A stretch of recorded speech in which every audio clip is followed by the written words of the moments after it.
Datang kembali di mata kuliah Desain dan Pengelolaan Jaringan. Pada kali ini kita akan melanjutkan perkuliahan tentang rancangan dan pengelolaan wireless LAN bagian kedua. Di bagian pertama kita sudah membahas tentang dasar-dasar dari wireless LAN, bagaimana konfigurasinya, bagaimana standar-standar yang digunakan di dalam wireless LAN, bagaimana komponen-komponen di dalam wireless LAN, dan sebagainya. Nah, di bagian pada hari ini, atau di materi hari ini, kita akan membahas tentang RF site survey. Jadi apa itu RF site survey atau radio frekuensi site survey? RF site survey adalah suatu aktivitas yang digunakan di dalam perancangan jaringan wireless dan merupakan proses untuk melakukan survei ya.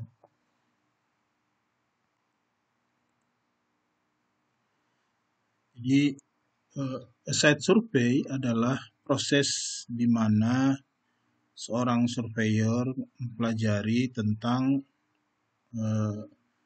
atau memahami tentang karakteristik dari radiofrekuensi di dalam lingkungan yang ingin dirancang wireless LAN-nya, kemudian melakukan perencanaan dan review dari radiofrekuensi coverage area, kemudian memeriksa jika ada interferensi di dalam radiofrekuensi dan menentukan peletakan wireless infrastructure device ya, penempatan yang tepat untuk wireless, perangkat wireless ya, infrastruktur. Apa saja tahapannya? Yang pertama kita harus mendefinisikan kebutuhan dari customer, berapa banyak dan tipe dari wireless yang akan disupport. Biasanya ini adalah perangkat pada klien, berapa banyak laptopnya misalnya, atau kalau ada PC desktop yang menggunakan wireless, maka kita harus hitung berapa banyak yang akan disupport oleh perangkat yang akan kita desain nanti.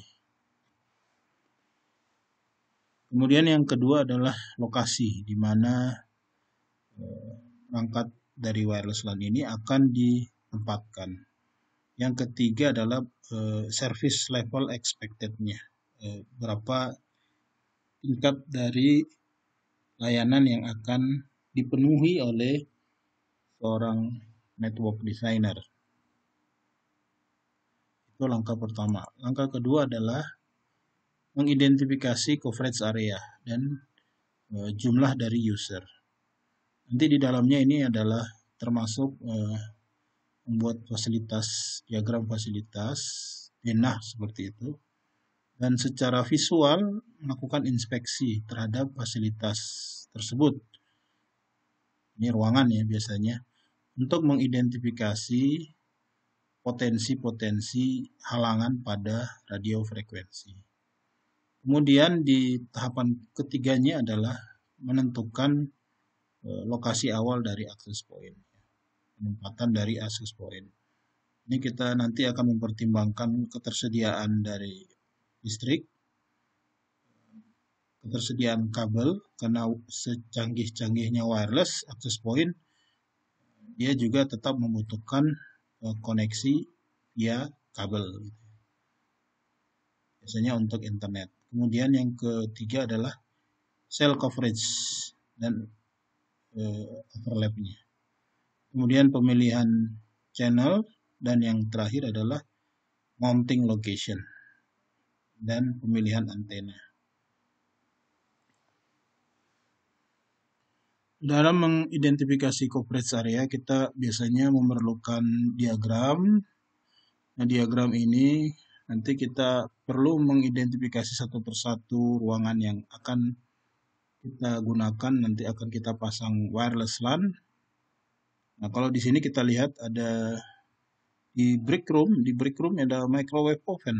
Kenapa ada microwave oven di sini? Karena biasanya microwave oven ini akan menimbulkan interferensi, sehingga jika ada break room, ada microwave oven, seharusnya dihindari penempatan access point di sini. Kita bisa lihat ada contoh peletakan access point, misalnya seperti ini diletakkan. Nanti kita akan lihat coverage-nya seperti apa.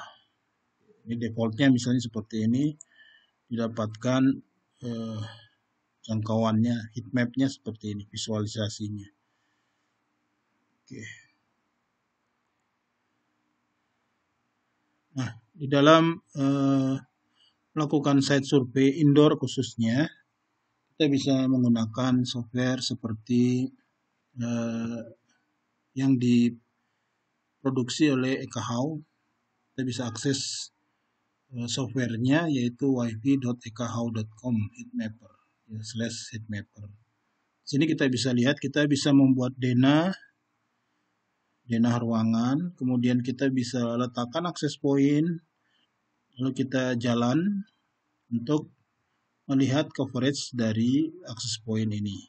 Nanti kita bisa lihat jika yang berwarna hijau cukup gelap, maka coverage-nya jangkauan dari si akses point ini baik ya.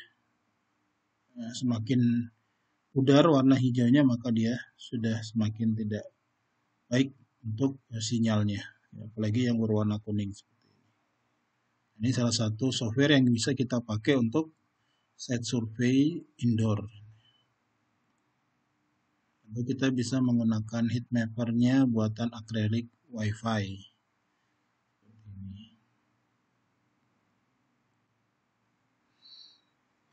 Kemudian di langkah yang keempat adalah kita melakukan actual survey. Ini untuk memverifikasi lokasi dari akses point, dan jika diperlukan kita misalnya default peletakan AP-nya tidak maksimal, maka kita bisa melakukan relokasi akses point jika diperlukan, dan kita lakukan retest kembali, pengetesan kembali. Tahapan yang kelima adalah mendokumentasikan apa-apa saja yang sudah kita lakukan. Jadi di setiap lokasi kita rekam bagaimana sinyalnya yang kita dapatkan dari akses point yang kita sudah letakkan di satu tempat. Nah, di sini kita lihat teknik, salah satu tips dari Pak Michael Sunggiardi bagaimana mendesain dari indoor WLAN. Nah, di langkah yang pertama kita bisa meletakkan akses point di ujung dari ruangan, misalnya di posisi 1 ini.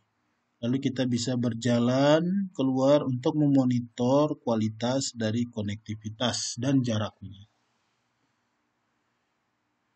Langkah yang kedua adalah kita bisa memindahkan akses point ke titik optimal di dalam sel. Ya, kita bisa pindahkan di titik yang optimal. Tahapan ketiga, kita akan mengecek kebalikannya. Di sini kita akan mendapatkan coverage dari akses point dan mencatat atau mendokumentasikan semua lokasi di mana jika terdapat sinyal yang low gitu ya, yang rendah sinyalnya. Dari semua data ini kita bisa dapatkan satu sel yang dilayani oleh satu akses point. Misalnya di titik ini, di titik nomor 2, kita bisa lihat bahwa ya, dia bisa coverage sampai selnya seperti ini.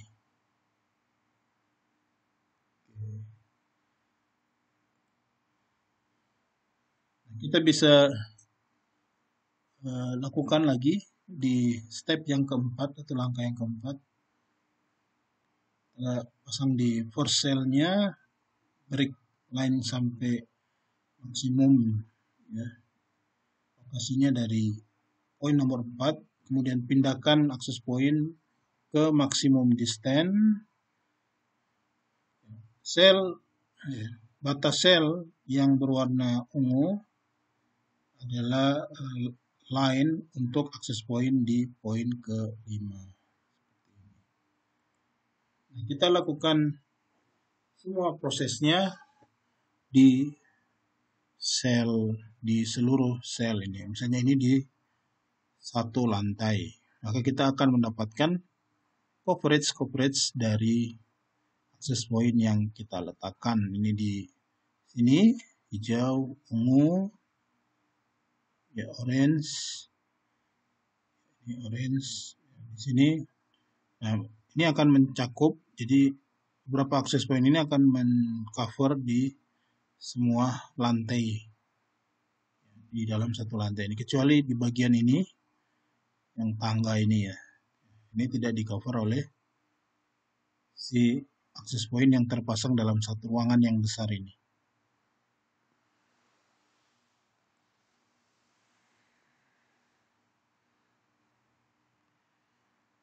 Nah, di dalam desain indoor WLAN, jika akses point yang digunakan itu tersedia kabel, di mana si akses point ini tidak dapat ditempatkan,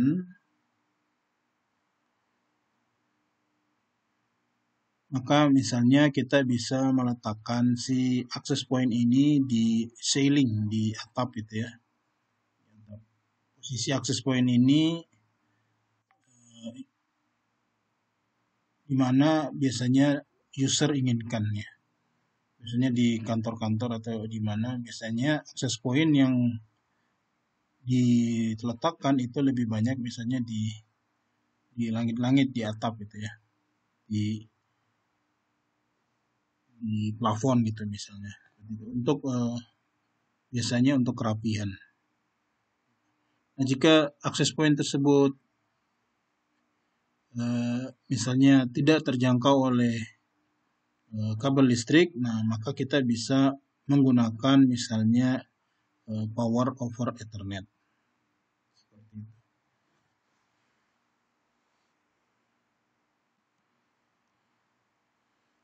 Nah, ini adalah contoh beberapa produk yang digunakan di lingkup small ya, small wireless. Ya, ini kebetulan solusinya menggunakan Cisco, kita bisa menggunakan Cisco WAP, ya, jenis WAP seperti ini. Ini pengembangannya, ini semua akses point dikonfigurasi dan di-manage secara individual, jadi tidak menggunakan controller. Ini akan mengakibatkan masalah jika terlalu banyak akses point.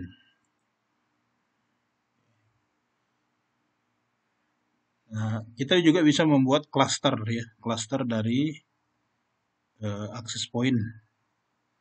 Jadi kalau menggunakan tipe yang WAP seperti ini, itu kita bisa membuat sebuah cluster akses point untuk menambah coverage, kapasitas, dan performa. Nah, untuk yang pengembangan yang lebih besar, maka kita bisa menggunakan Cisco Meraki Cloud Controller ini, misalnya seperti ini, untuk yang akses point-nya tersentralisasi dan termanage secara terpusat menggunakan controller di cloud. Ini beberapa akses point yang tipikalnya adalah controller base. Jadi dia bisa terhubung dengan controllernya. Cisco Aeronet ya, seperti ini. Ini banyak kita jumpai di lapangan, di pelanggan-pelanggan Telkom ya di Indonesia. Ini kita akan banyak menjumpai produk-produk seperti ini. Kemudian ini adalah controllernya, Cisco Wireless Controller. Ini kartunya tanpa casingnya seperti ini. Dan ini virtual controllernya. Itu untuk indoor. Kemudian untuk outdoor yang diperlukan adalah notebook, kemudian site survey software seperti Nestambler, Air Magnet, Kismet, dan seterusnya. Kalau ada USB Wi-Fi, kita bisa pakai USB Wi-Fi. Kalau tidak, kita cukup menggunakan bawaan dari laptop. Dan kita memerlukan GPS, Global Positioning System, untuk ketepatan lokasi ya, di luar. Karena berbeda antara site survei di indoor dan site survei di outdoor. Ini ada beberapa pertimbangan ketika kita mau melakukan site survey di outdoor. Di antaranya ada free space loss, system operating margin, Fresnel zone clearance, dan antena bearing. Secara praktiknya kita bisa akses di website ini. Nah, kita bisa menggunakan sebuah tool yang simple sebenarnya di Ubiquiti Airlink. Ya, jadi ini sebuah simulasi dari wireless outdoor. Kita bisa melakukan site survey sederhana tanpa perlu turun ke lapangan dengan menggunakan site survey buatan dari Ubiquiti ini. Namanya Airlink kalkulator ya, simulatornya. Websitenya link.ui.com.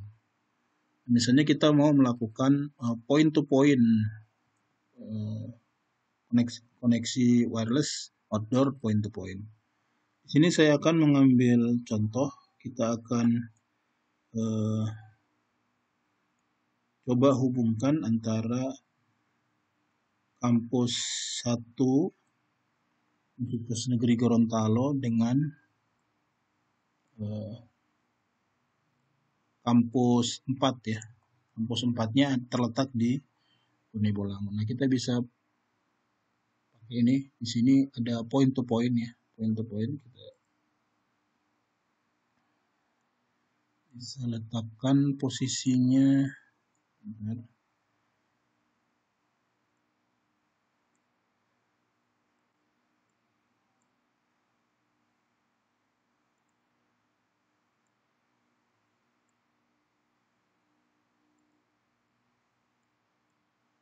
Ya, di sini kita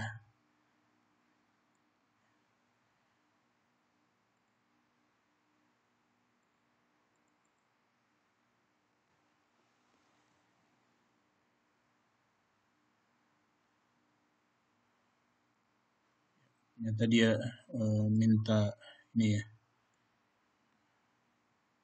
Coba kita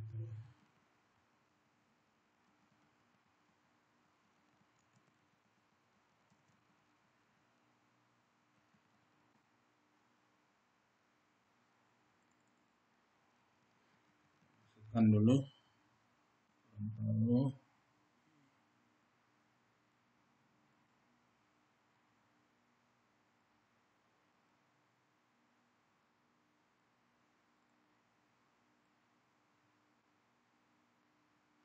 Ini oke, kita buat akun dulu.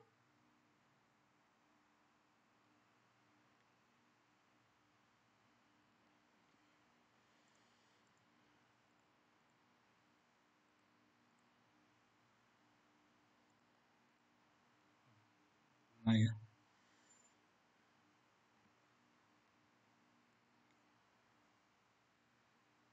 Oh, ya. Saya lupa ya. Saya pernah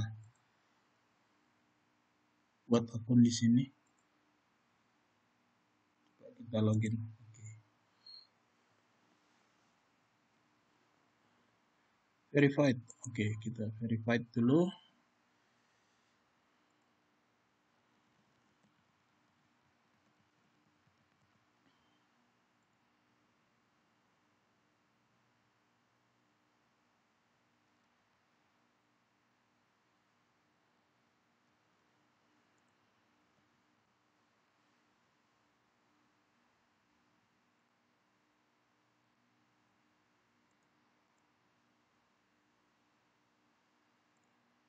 Oke. Verified. Sekarang kita coba sign in.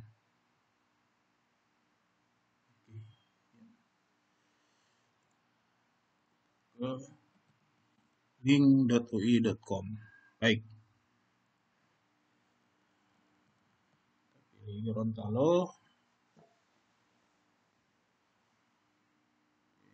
Kita ambil WinG ya di sini. WinG ada di Jalan Sudirman.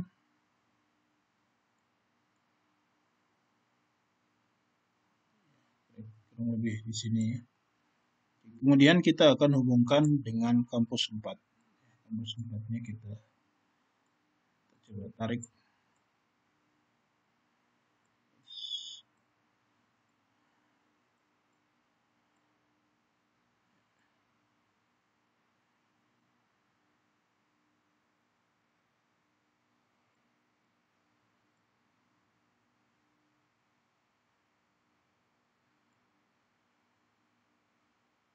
Kurang lebih di sini ya.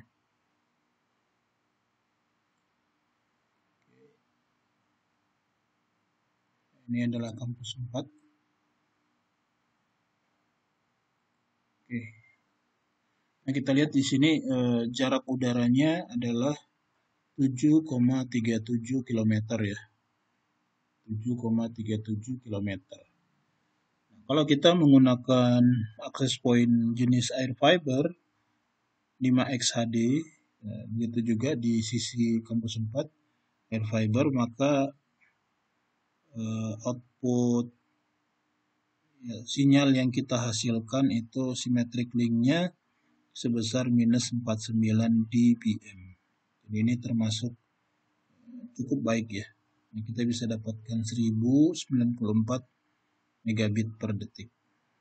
Ini bisa dikatakan cukup baik karena linknya itu di bawah minus 60 ya. Jadi ini cukup, bisa dikatakan cukup baik. Nah, kalau kita mengganti dengan perangkat yang lain, misalnya power beam, maka di sini kita bisa lihat linknya turun ya, minus 50 dBm, tapi masih bisa kita throughputnya bisa sampai dengan 305 Mbps. Nah, kalau kita ganti dengan light beam di kedua sisi, light beam, ini juga sama, hanya symmetric linknya turun lagi ke minus 53 dBm.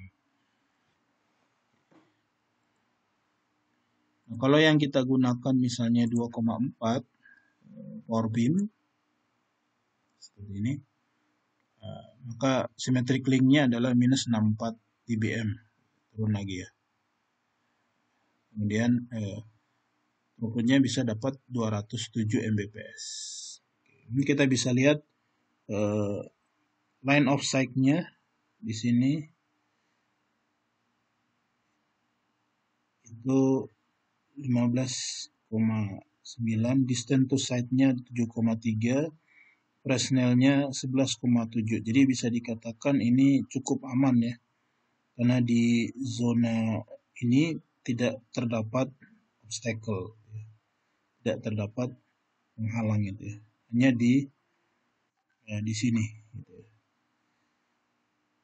Ini bisa dikatakan cukup aman. Jadi kita bisa menggunakan yang 2 GB atau yang 2,4 GB atau yang 5 GB. Jadi ini bisa dikatakan cukup baik linknya. Nah, kalau ingin lebih baik lagi, maka kita bisa menggunakan yang 5 GB, jenisnya yang air fiber. Ini cukup baik, sangat baik. Nah, kalkulasi lain di wireless outdoor kita bisa gunakan wireless network calculation yang dibuat oleh Pak Onowe Purbo. Di sini kita bisa lihat misalnya perhitungannya ada di sini ya. Jika frekuensi yang kita gunakan adalah 2,4, C jaraknya adalah 20 mile. 20 mile itu di sini adalah 32,2 kilo. Karena 1 mile itu sekitar 1,6 kilometer. Kemudian transmit powernya, ini di sisi pemancarnya adalah 36 dBm. Antenanya, besar antenanya adalah 24 dB. Oke, ini. Kemudian Fresnel zone clearance-nya 40 feet atau sekitar 12,19 meter. 80% Fresnel zone clearance-nya adalah 9,75. Maka sinyal levelnya yang kita dapatkan adalah minus 62,2. Ini didapatkan dari TX power B26, ini TX power dikurangi B27 kabel loss itu dari kabel yang digunakan dari antena ke radio. Kemudian ditambah dengan B28 adalah antena gainnya. Jadi di sisi pemancar ada radio powernya, access point, power dari access point, ditambah dengan gain dari antena, besarnya kekuatan daya pancar antena, dikurangi dengan loss dari kabel. Ini di sisi pemancar. B26, 27, 28. Kemudian F24 ini adalah Fresnel Free Space Loss atau FSL-nya adalah 130,2 misalnya seperti ini. Ditambah dengan B29. B29 adalah besar dari daya terima antenanya. Daya terima antena di sisi penerimanya. 24 dB. Dikurangi dengan cable loss. Cable loss-nya adalah 8 misalnya. Maka kita bisa dapatkan sinyalnya itu adalah minus 62.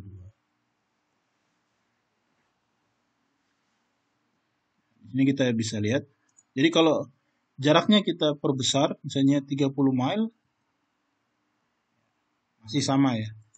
Kalau 40 mile, masih sama.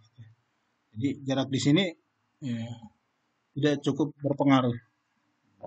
Nah, yang berpengaruh di sini di powernya, loss dari kabelnya. Jadi yang 8 ini kalau kita menggunakan kabel coax ya, kabel RJ8 yang besar. Semakin kecil kabel loss-nya, maka sinyal levelnya nanti akan semakin baik. Begitu juga dengan power dari radionya atau access point. Ini akan semakin baik lagi. Nah, ini network kalkulator dari Nowe Purbo. Jadi kita bisa menggunakan ini untuk kalkulasi awal ya, kalkulasi awal. Nah, kemudian untuk alat-alat yang kita perlukan di outdoor, tentu saja kita memerlukan access point ya, access point outdoor. Modelnya beragam dengan harga yang beragam juga. Kita bisa cari di marketplace, ada banyak jenis-jenis dari access point outdoor. Kemudian yang kedua, biasanya ada beberapa access point yang sudah include dengan antena. Jadi kita tidak perlu antena. Namun ada access point yang kita masih memerlukan antena. Seperti perangkat mikrotik.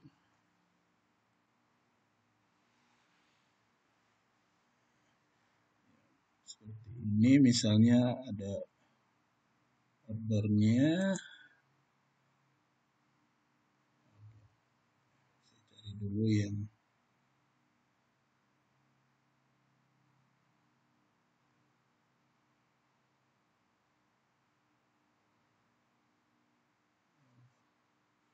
Tuh, ini ya.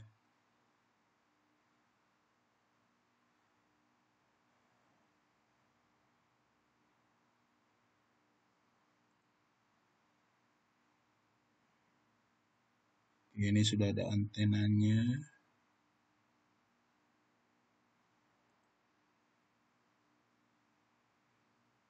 Bentar saja. Ini sudah ada antenanya. Rata-rata sudah ada antenanya sekarang ya. Jadi kita tidak perlukan lagi antena. Tapi ada beberapa yang mungkin belum ada antena outdoornya.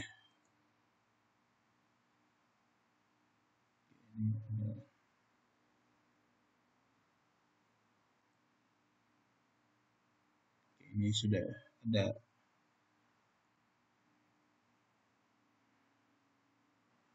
Ini juga sudah ada antenanya ya. Nah, yang masih memerlukan antena lagi, contohnya ini untuk keperluan hotspot ya. Hotspot seperti ini, misalnya ini tipikalnya seperti ini, Electrotic Groove. Keluarannya ini karena tipikal konektornya adalah SMA, maka kita memerlukan antena ya, antena seperti ini. Dan ini adalah kabelnya. Jadi kabel dari access point ke antena. Nah, ini yang disebut dengan kabel loss. Jenis kabel yang kita gunakan di sini itu akan mempengaruhi kualitas link. Jadi besaran power dari si access point ditambah dengan besaran si antenanya, kekuatan antenanya dikurangi dengan kabel loss-nya ini. Jadi, yang kita perlukan access point, penghubungnya ini, pigtailnya, dan antena. Ya, antenanya nanti kita bisa pilih lagi berdasarkan gain-nya. Kita bisa ke balik.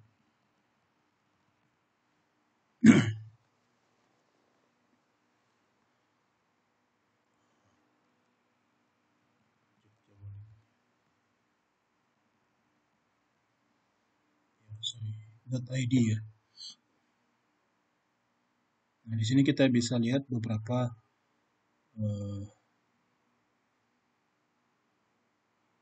antena ya. Mungkin dia sudah di sini ada antena ini, antena grid, ada omni. Kita lihat yang grid.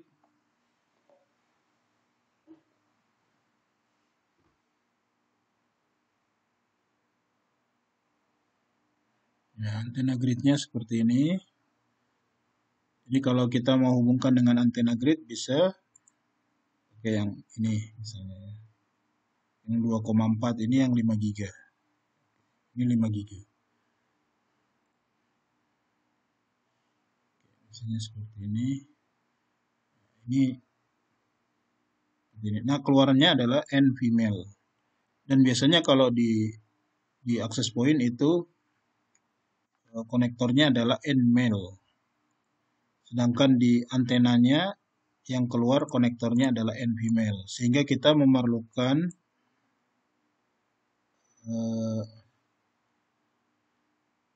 konektor penghubung, kabel penghubung dari radio atau access point menuju ke antena itu N male ke female, atau kalau di sini adalah juga N female. Nah, di sini biasanya N female, kita lihat, oh ini N female ya. Jadi kita memerlukan konektor N female to N female. Nah, karena di sini N female dan access point-nya di sini adalah N female, maka kita perlu kabel penghubungnya ini adalah N female ke N female. Contohnya seperti ini.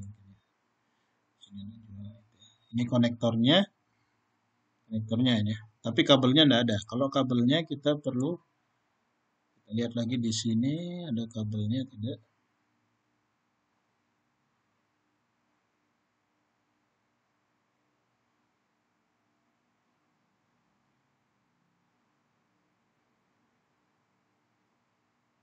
Ya, pigtail ya. Pigtailnya. Nah, seperti ini. Jadi kalau RG8 ini N-male to N-male ya. Nah, yang kita cari, yang kita perlukan adalah N-female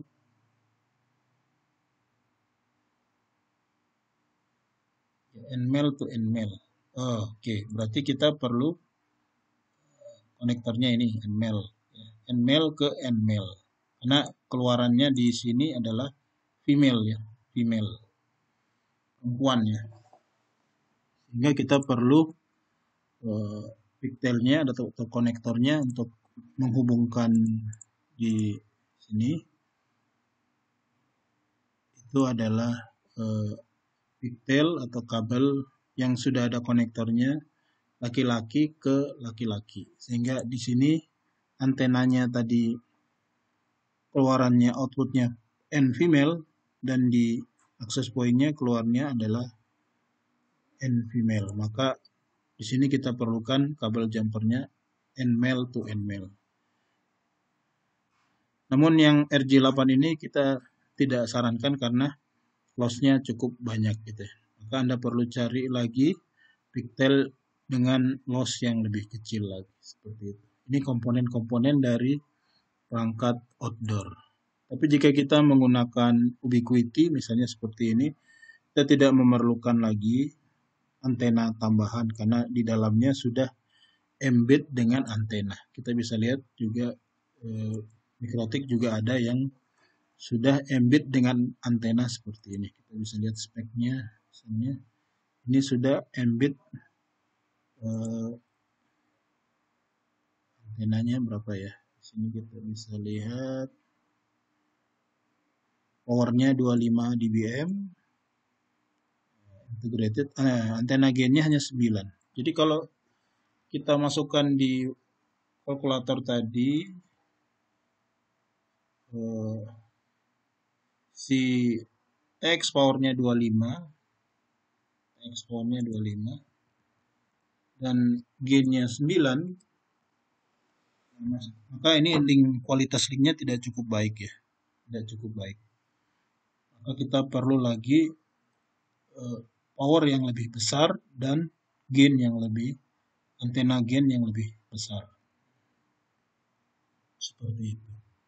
Nah, kurang lebih itu untuk pertemuan kita pada hari ini, bagaimana melakukan site survey untuk indoor dan perhitungan-perhitungan link untuk outdoor.